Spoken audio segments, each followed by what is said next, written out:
El Códice Albeldense, siglo X.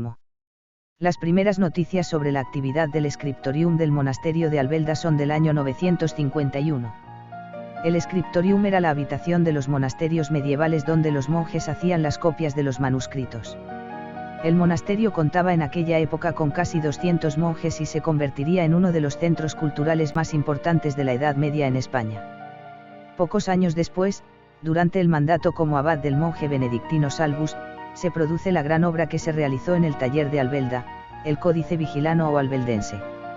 Sin embargo, de la cantidad de códices que tuvo que haber en el monasterio durante el siglo XVI, únicamente nos han llegado dos, el Códice Godescalco que se encuentra en la Biblioteca Nacional de París y el Códice Vigilano o Albeldense que está en la Real Biblioteca de El Escorial. El Códice Albeldense destaca por las ricas ilustraciones con figuras y escenas de diversa índole, algunas incluso a página entera. De esta manera constituye un magnífico ejemplo de la miniatura de la Alta Edad Media española. Godescalco, obispo de Puy-en-Velay, Francia, encargó el códice a su paso por el monasterio cuando iba camino de Santiago de Compostela, 950 a 951. Este encargo evidencia la estrecha relación que hubo entre la cultura de España y Francia en el siglo X. La decoración del códice se reduce a sus adornos de lacería, se cree que este ornato tuvo influencia carolingia. El Códice Vigilano, llamado así por su autor Vigila, o Albeldense contiene las actas de los concilios nacionales, las decretales pontificias hasta San Gregorio Magno así como el Liber Judiciorum, que fue el Código Civil promulgado por Recesvinto en el año 654 y cuya traducción fue utilizada en España como fuero juzgo hasta el siglo XIII. También contiene el calendario mozárabe, la crónica profética, la vida de Mahoma, tratados de aritmética, etc. El propio Vigila confiesa al comienzo del libro su temor por la ardua tarea que se le había confiado. Al final del libro hace mención de los reyes de Navarra, se acabó bajo el reinado de Sancho II de Navarra, al monasterio donde se realizó San Martín de Albelda y el año en que se terminó, 976. Además de contener textos canónicos, jurídicos e históricos, el códice incluye la crónica de Alfonso III, llamada así por creerse que fue escrita por el propio rey asturiano a finales del siglo IX.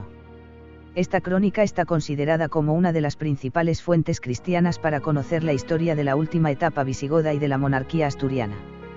La cantidad de información que tiene induce a pensar que se partió de varios códices anteriores y de copias de las actas de los concilios visigodos, ya que el monasterio se encontraba en un lugar bastante alejado para poder recopilar información y consultar los originales. La ilustración del códice es equiparable a la de los beatos, por la cantidad de folios miniados y la cantidad de 50 miniaturas. Predominan las miniaturas de personajes, aislados o en grupos, siguiendo la figuración mozárabe.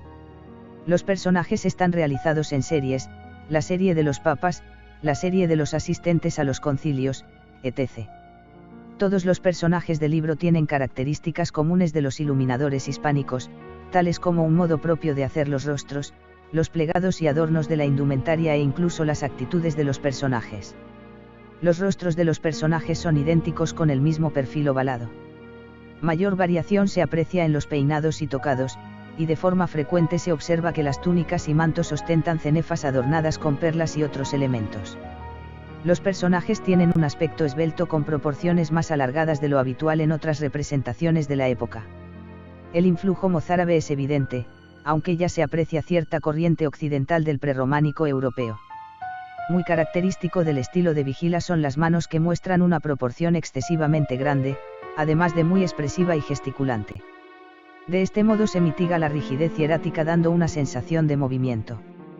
El vocabulario decorativo formado por motivos de entrelazo que se ven las iniciales o adornando los fustes de las columnas y las arquivoltas, parece provenir de la iluminación carolingia. Lo mismo se puede decir de los entrelazos y cintas que se fusionan con cabezas muy estilizadas de animales que les sirven de remate. Debemos añadir también la influencia occidental europea a las series de arquerías que decoran las páginas, cuyos elementos arquitectónicos han sido sustituidos o combinados con cuerpos humanos y animales. Esto supondrá el principio que servirá de ornamentación románica.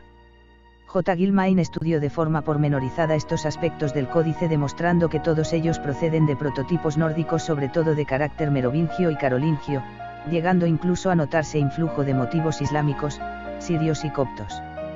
Por lo tanto, observamos todo un repertorio ornamental muy variado que es importado de Europa, al escritorio albeldense, durante la segunda mitad del siglo X. Aun con todo este tipo de influencias, el códice ofrece características propias que le hacen muy reconocible. Podríamos decir que Vigila llegó a crear su propia escuela. Un detalle importante y único que aparece en el códice es que en él se encuentra el registro más antiguo del mundo, donde los 9 números hindú-arábigos, no incluye el 0, aparecen escritos en el mismo formato que utilizamos en la actualidad. José Carlos Sacristán.